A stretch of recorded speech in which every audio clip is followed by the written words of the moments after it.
no alto do morro, pretos e pretas estamos no topo. Se contém, não tem mais o tronco, mão calejada, vitória do povo, batuque, batuque, matas e fogo, herança que flui, vindo do Congo, cidade e artérias, vírus incômodos, alma arrancada, fundo do poço, origem de rio, passado que brilha. Salve, salve, estudantes da segunda série do ensino médio, que vibe boa, começando a nossa aula de hoje, né? Mais uma aula de aprofundamento curricular. Do hashtag Se Liga na Mídia e o componente Laboratório de Produção Jornalística. A gente já começou a aula com essa vibe legal, porque o tema de hoje ele é um tema sensível, mas é um tema importante, né, para a gente tratar. E eu trouxe um convidado também que vai falar um pouco sobre isso. Ele tem um conhecimento assim razoável, digamos, né, para ser bem modesto sobre esse tema. E aí a gente já fez a abertura porque é uma homenagem ao Coletivo Mutum, que é esse convidado aqui participa. Eu vou apresentar daqui a pouco, mas antes eu quero pôr na tela aí todas as informações, né? Laboratório de Produção Jornalística, atividade 4, que a gente está falando sobre a produção de jornalismo comunitário, é a terceira aula do desenvolvimento. Então a gente tem feito o que nessas aulas? Tratando de temas que são pertinentes ao entorno dos estudantes, né? A maioria da periferia, então a gente quer tratar um pouquinho sobre esses temas. Falamos sobre diversos outros temas e chegamos hoje na questão do racismo estrutural. Mas eu quero apresentar meu convidado, o queridíssimo professor Luiz. Olá, professor, tudo bem? Tudo bem. Seja bem-vindo. É um prazer, agradeço o convite. Eu sou o professor Luiz, né? Professor de filosofia, hoje formador na EFAP, e estou muito feliz em estar aqui para tratarmos de um assunto muito importante para os nossos estudantes, inclusive. Legal, legal. E a gente vai entrar muito aí nessas ideias. O professor Luiz, ele tem, além de ser um professor de filosofia, né, e trabalha aqui como formador da EFAP, ele tem também essa convivência com a comunidade, né? Ele faz parte desse coletivo, o Coletivo Mutum, que começou aí brilhantemente a nossa aula aí com a musicalidade, né, professor? Sim. Essa musicalidade, ela sempre deixa a coisa mais alegre, né? E também é uma forma de espalhar, né, as informações, sim, o conhecimento, sim, de uma forma lúdica, de uma forma lúdica. A arte tem essa proposta, né? Tem. E o que eu acho legal nesse caso é que é feito pela comunidade. Sim. Né? Feito pela comunidade, na comunidade. Muito e legal. Tendo, né, como objetivo atingir a comunidade com a resposta daquilo que a gente trata. É isso. Então você vê que como a proposta é falar de temas que são aí do entorno da comunidade, a gente não fala só de violência, a gente não fala só de problemas, porque toda vez que você vai falar de periferia parece que só se fala disso, né? Então parece que a periferia se resume a isso. Não, a periferia tem, como toda comunidade, tem as suas riquezas, né? E as riquezas estão aí. Começou já com essas, né? Na aula passada eu lembro que falamos sobre a questão da arte, né? Trouxemos aqui o aluno Jordan, que ele é o criador de beats, né? Ele faz lá aquelas trilhas para as músicas, né, dos DJs, e é um menino de 12 anos, então mostra como que a comunidade, ela produz coisas, ela é riquíssima nisso, né, professor? A gente é fomentado o tempo todo de produção, de criação, de desenvolvimento, sim, de conhecimento, de saberes, né? Até distantes, inclusive, daquilo que é, de forma vulgar, tratado como senso comum. Muito, sim, pelo contrário, né? A gente é detentor de conhecimentos e quando isso é permitido, quando nos é dada a oportunidade, aí o mundo percebe o quanto é valoroso o trabalho feito nas comunidades. Nas comunidades, né? É isso mesmo. E aí a gente fala comunidade, é bom lembrar, não é um eufemismo para tentar encobrir as questões de pobreza e miséria, não. A comunidade no sentido de ser comum ali mesmo, porque nós sabemos que tem os problemas, que a favela, que tem a periferia, que tem todas aquelas questões estruturais, né, e de políticas públicas que a gente sabe que tem que discutir, em vários momentos a gente discute, ninguém passa pano aqui não. Mas comunidade nesse sentido, né, de como eles se unem, se reúnem, fazem com que a coisa aconteça para o bem comum. Vamos para o conteúdo da aula? Então, olha, o conteúdo da aula, os conteúdos, né, na verdade, racismo estrutural. É bom falar sobre isso é um tema que tem sido debatido muito e a gente quer que isso fique bem gravado na cabeça dos estudantes, né, como que isso funciona, as problemáticas e tal. Professor Luiz Eduardo, que está aqui, professor de filosofia, né, é formador da EFAP e também um grande incentivador aí dos trabalhos comunitários. E ele vai trazer esse conceito aí que ele me passou o material, que é a afroperspectiva. Ele vai discutir um pouquinho sobre isso. E a violência naturalizada é um tema que eu vou trazer no finalzinho, né, com algumas citações, como que a parte negativa disso tudo, né, porque a gente também não pode ficar encobrindo. Então a gente vai pôr luz em tudo aqui, mas vai ser bem interessante a aula. Espero que os 30 minutos ou os 24 que a gente tem ainda sejam suficientes. Primeiro eu vou apresentar aqui o professor Luiz Eduardo Zacarias. Vamos pôr na tela aí, ó.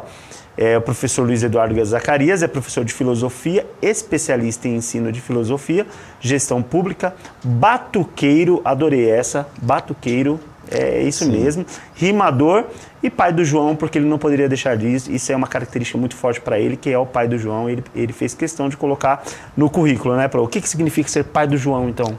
Então, hoje, né, a partir do momento que eu me torno pai do João, significa a reconstrução de uma história. Né?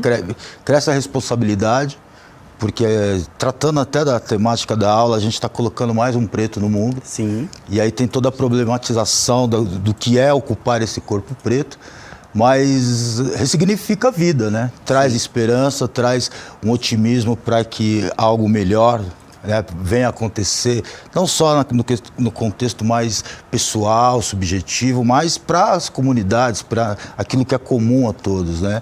E eu sempre digo o tempo todo, João é meu mestre.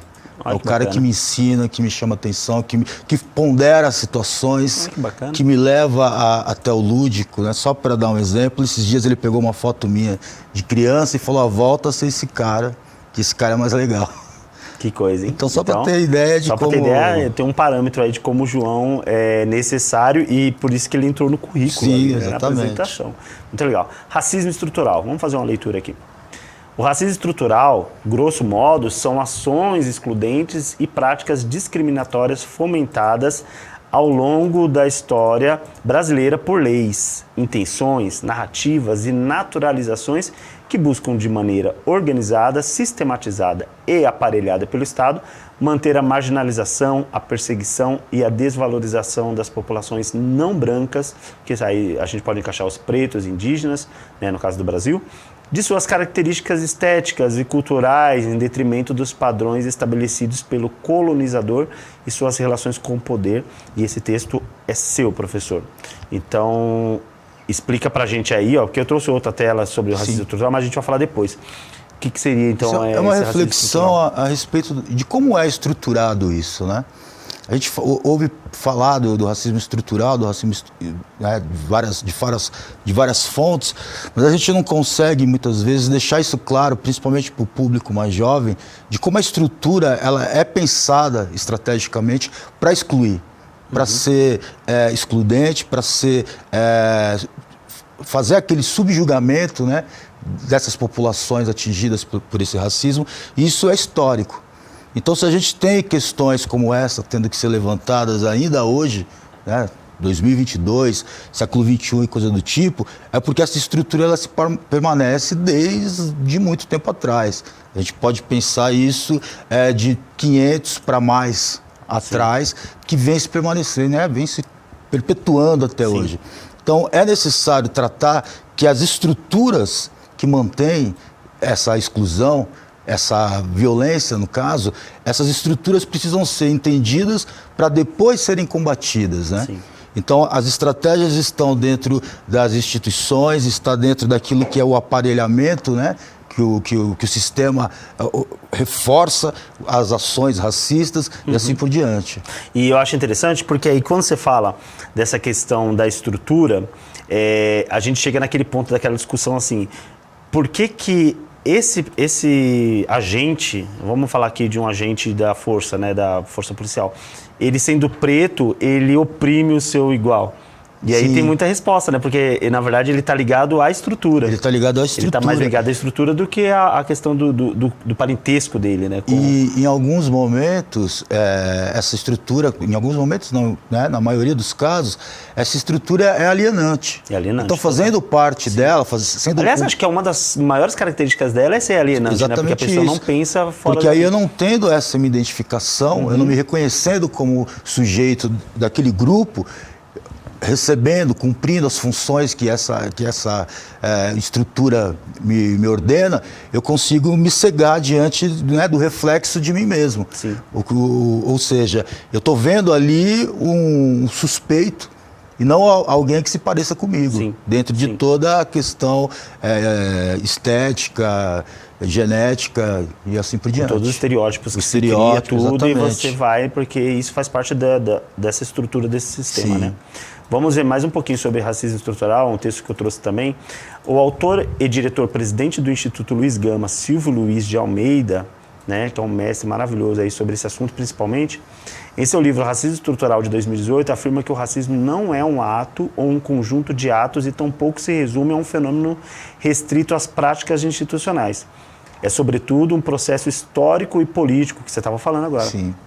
Em que as condições de subalternidade mostram de forma clara as classes subalternas sendo uma parte da sociedade que é submetida às margens pela classe dominante hegemônica, encontrando-se nas mãos da exploração e opressões constantes. Ressaltar a atualidade do conceito subalterno implica em evidenciar as várias formas de poder que submetem os indivíduos na sociedade moderna, inclusive e principalmente os inconscientes, permitindo identificar nas mais diversas formas que o racismo assume na contemporaneidade. Entretanto, considerar o racismo parte das classes subalternas e parte da estrutura não exime a responsabilidade das pessoas em combater o racismo. E esse final foi maravilhoso, porque Sim. você vê que ele identifica tudo, mas no final ele fala... Ficar tratando também o racismo estrutural, esse conceito, como uma forma também de te inocentar, de certa forma, ou aliviar aquilo que a sua prática, que você não reflete sobre, também não é legal, né? Claro, então, assim, né, acaba sendo uma justificativa. Já que é uma estrutura, já que faz parte de um sistema... Não é culpa minha, né? Não é culpa minha, tá tudo bem. Não, muito pelo contrário. Se você entende que há uma estrutura, um sistema que faz com que esse racismo perverso se perpetue, a partir do momento do entendimento que não há mais a ignorância, então é necessário o combate. Sim. E esse combate ele precisa ser feito por toda a sociedade, Todos. né? Não é uma questão do preto, não é uma questão do indígena, não é uma questão dos povos que sofrem, que são vítimas até hoje do racismo. É uma questão de toda a sociedade rever os seus conceitos, inclusive para aquele que pratica, deixe de praticar. Sim. É? Tem que ser educativo. Exatamente né? Tem que ser isso. educativo. E quando a gente fala educativo, não é simplesmente você ouvir e parar para ouvir. Não, você tem que refletir sobre.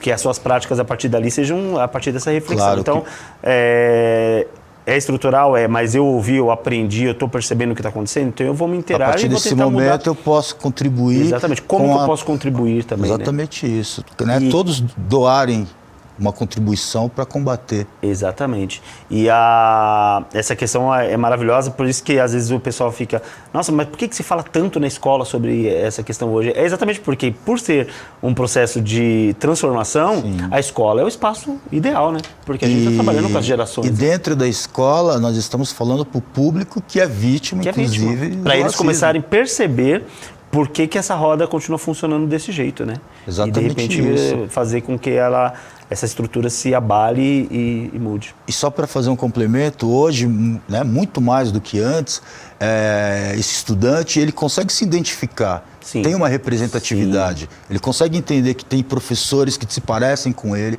que vêm da mesma origem que a dele, e que esse combate ele precisa dessa força, dessa virilidade da juventude. Sim. Né? Então, a gente começa a tratar disso na escola para que isso se espalhe para a sociedade. Sim. Até porque o nosso público ele é o público-alvo, É. né? Inclusive de todos os ataques que o racismo Exatamente.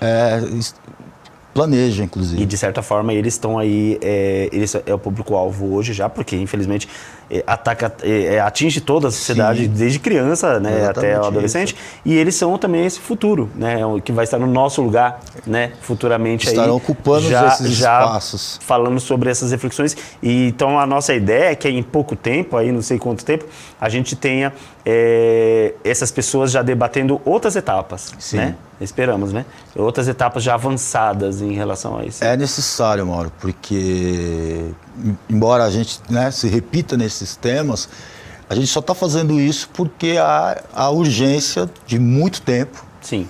de se combater, de se eliminar né, utopicamente falando, de uma vez por todas, essas diferenças, esses crimes cometidos a partir do racismo. Eu costumo falar assim, né, que como a gente é utópico, como você mesmo falou, então que a gente, eu comecei a substituir a palavra eliminar por avançar etapas. Isso. Né? Porque assim, pensar em eliminar, a gente está quantos anos aí já, né, com a herança da escravidão ainda. Né? E a gente vê reflexo aí de coisas da escravidão mesmo. Né? Exatamente então, se a gente quer uma mudança, então vamos pensar em avançar etapas. A gente tem que começar a avançar etapas e começar a falar assim, ó, essa estrutura, do jeito que estava, ela já ficou um pouquinho para trás. A gente já avançou aí pelo menos uns 10%. E vamos trabalhar para que as futuras gerações avancem, para quem sabe um dia. Mas assim, que nem você falou, é utopia.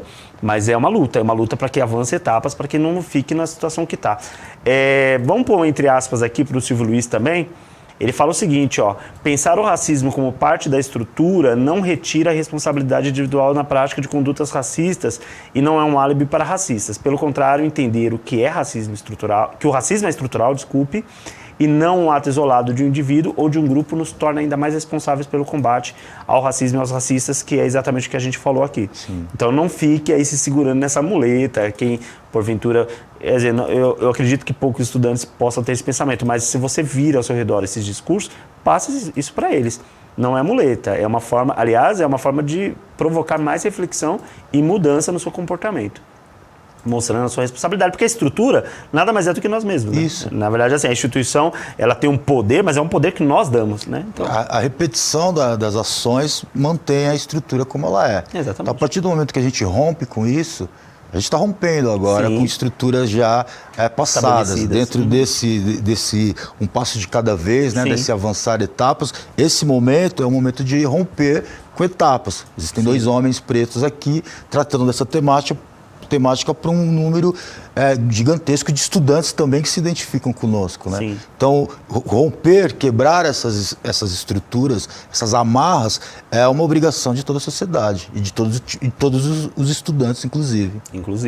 Entre aspas, de novo, agora para o professor Luiz Eduardo, que está aqui comigo, as narrativas das populações não brancas são feitas a partir do olhar de grupos que exercem, usufruem e condicionam suas trajetórias a partir de privilégios e mesmo com suposta benevolência, utilizam da estruturação racista para justificar suas naturalizações. Eu adorei aí, pode deixar na tela, que eu adorei duas partes aí, né? Você está falando sobre as narrativas das populações não brancas, e elas são feitas a partir do olhar de quem não faz parte desse grupo, né? É um olhar de fora. Sim. E aí condiciona suas trajetórias a partir de privilégios, aí essa parte é muito importante.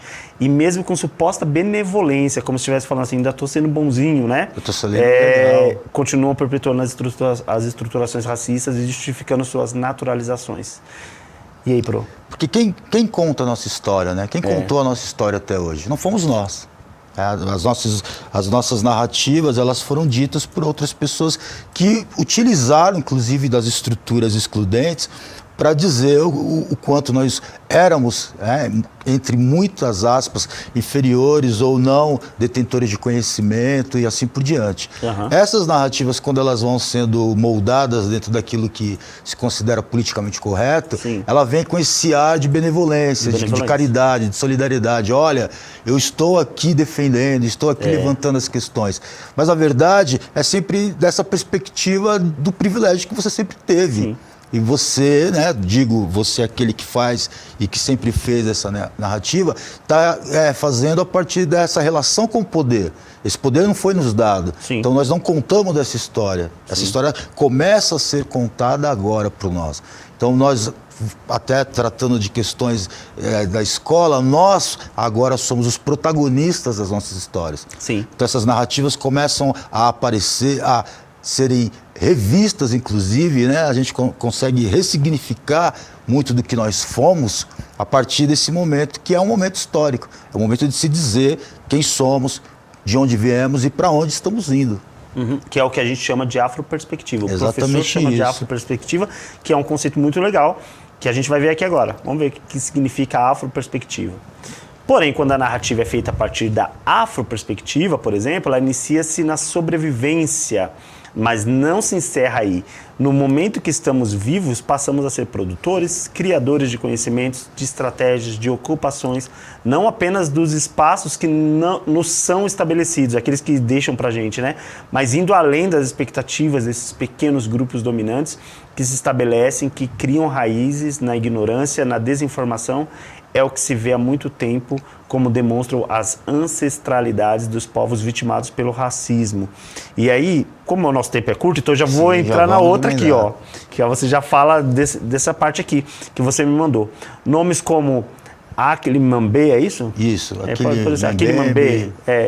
Desculpa a pronúncia, por isso que eu já pedi ajuda dele. Sim, Angela Davis. Filósofos camaronês, né? Camaronês, que fala sobre a necropolítica, né? Isso.